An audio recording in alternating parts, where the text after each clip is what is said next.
Hi guys, Hero of the Week goes to David Catt, a farmer who agreed to be interviewed by Jacob Rees-Mogg, but had done his homework. So Mogg started out with the typical snide remark against anyone who had obviously voted against Brexit by asking if he would celebrate the UK's 4th anniversary of the exit. David was having none of the Tory MP's crap. He responded with facts, and in particular facts about his own field. Mogg looked desperate as he tried to find ways to come back after having reality explained to him. The right honourable gentleman from the 19th century threw everything against the wall, hoping something would stick. Nothing did. Enjoy this. Good evening, Mr. Catt. Thank you very much for joining me. Will you be joining me in celebrating the 4 years since we departed from the EU? No, not whatsoever. None whatsoever. Hasn't benefited British agriculture one iota. In fact, it's damaged us. It's destroyed our ability to export to the EU. We had built massive trade with beef and sheep, lamb, fish, dairy products, which now we're not allowed to sell. We can't sell to the EU because of the red tape. We've got new checks coming in tomorrow. Which have been deferred 5 times, which will put the restrictions on. Those are checks on imports, though, not on exports.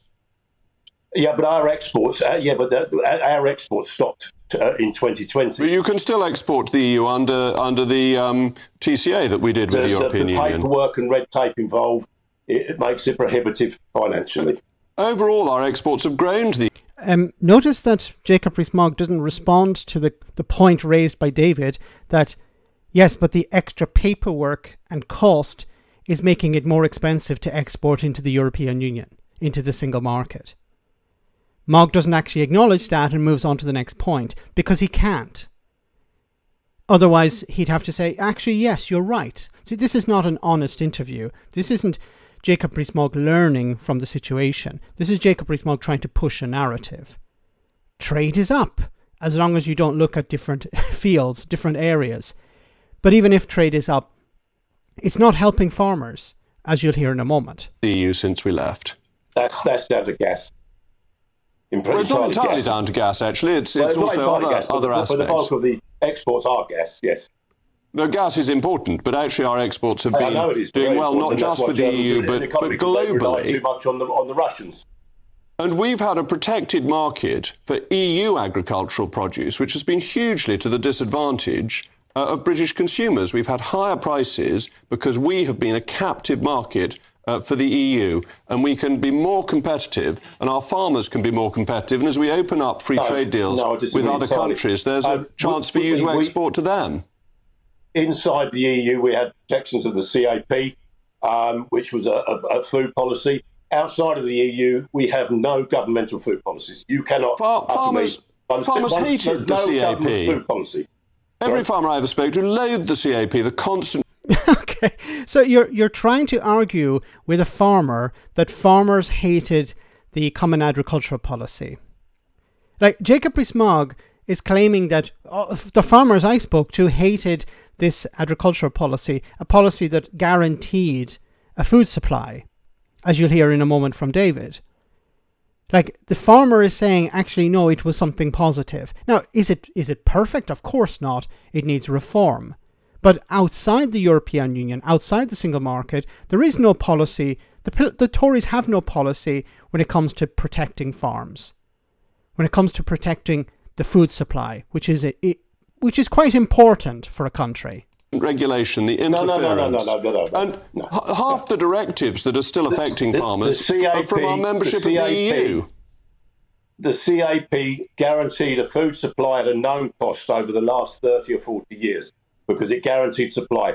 We are in a situation in this country at the moment where agriculture and farming is falling off a cliff. In Kent, here, the Garden of England where I am, apple trees are being grubbed at a far faster rate than ever before. We're planting vineyards. We can't get any labour. Well, the labour we can get now comes, instead of from Europe freely, it comes from Uzbekistan, Afghanistan, or all around the world on visas, which are very expensive, create a lot of red tape. So most farmers, fruit farmers down here, are packing up. But actually, the growth of vineyards has been doing extremely well. Farmers have been making a lot of... Oh my God. Now he's trying to sell the idea of vineyards. So the farmer told you, David told you, that apple farmers have packed up in some cases or had been forced to switch. There wasn't a choice. Or if the choice was on the table, become bankrupt, go bankrupt, or switch to something else. Now, probably farming, the type of farming that has switched to vineyards is because it's maybe less labour intensive.